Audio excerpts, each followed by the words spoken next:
بسم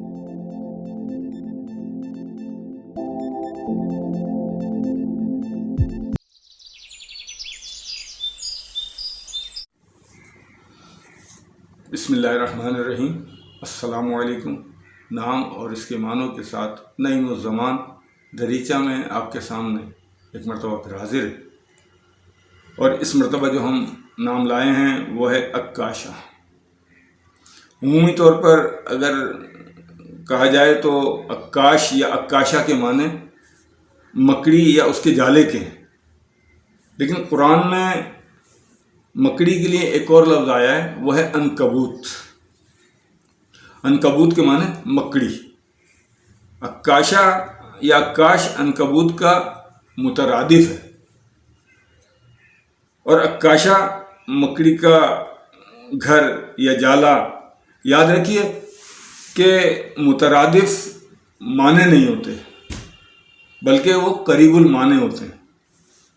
اب چونکہ اسلام اس طرح سے سمجھیے کہ چونکہ اسلام اونچے اونچے مکانات کو پسندیدگی کی نگاہ سے نہیں دیکھتا، اسے عاجزی پسند ہے۔ عکاشہ مکڑی کے جالے کے سے کمزور مکان والا عاجز سا آدمی دراصل دنیا کی بے رغبتی کا عکاس ہوتا ہے۔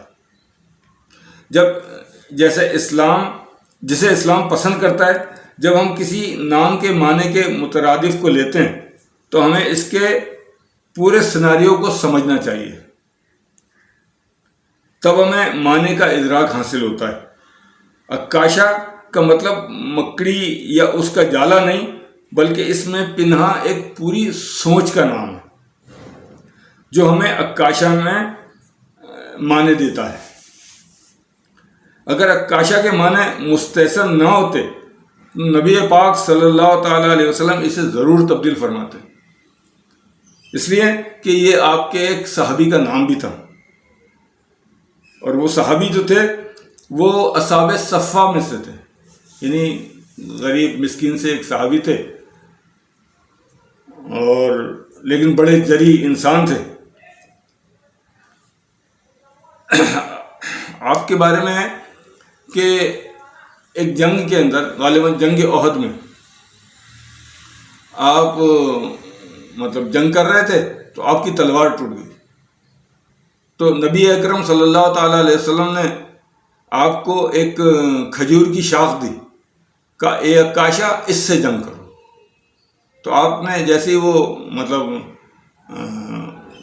کھجور کی شاخ لہرائی تو ایک تلوار بن گئی، وہ مرتے دم تک آپ کے ساتھ رہی، اور بلکہ آپ کی اولادوں میں بھی وہ منتقل ہوئی۔ تو اس تلوار سے آپ نے جنگ کی اور فتح بھی پائی۔ تو یہ عکاشہ جو تھے، ان کا انتقال یا ان کی شہادت اس طرح سے ہوئی کہ حضرت ابوبکر کا زمانہ تھا، جب آپ منکرین زکوٰۃ اور جو مدعیان نبوت جو جھوٹے لوگ تھے ان سے جنگ کر رہے تھے، تو طلحہ ایک جھوٹا نبوت کا دعوے دار تھا، اس سے جنگ کے دوران آپ کی شہادت ہوئی، اور یہ اس جنگ میں شہید ہوئے۔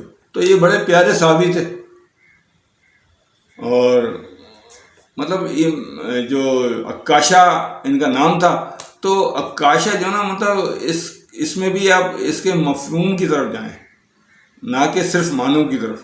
معنی تو جیسے کہ میں نے بتایا کہ مکڑی یا اس کا جالا، لیکن اصل سوچ جو اسلام ہمیں دیتا ہے عاجزی اور انکساری کی، اور جو ہے دنیا سے بے رغبتی کی، اس کے یہ عین مطابق اس کے معنی تھے، اس لیے یہ مستحسن سمجھے گئے، اور آج بھی اس کو بڑے خوبصورت معنوں میں شمار کیا جاتا ہے۔ تو امید ہے آپ کو یہ ڈسکرپشن پسند آئی ہوگی۔ اگر پسند آئے تو ہمیں ضرور کمنٹس کریں، ہمیں لائک کریں، سبسکرائب کرنا نہ بھولیں، اور جو ہے آپ کو اگر کسی نام کے معنی معلوم کرنے ہوں تو وہ بھی ہم سے کر سکتے ہیں۔ فقط والسلام۔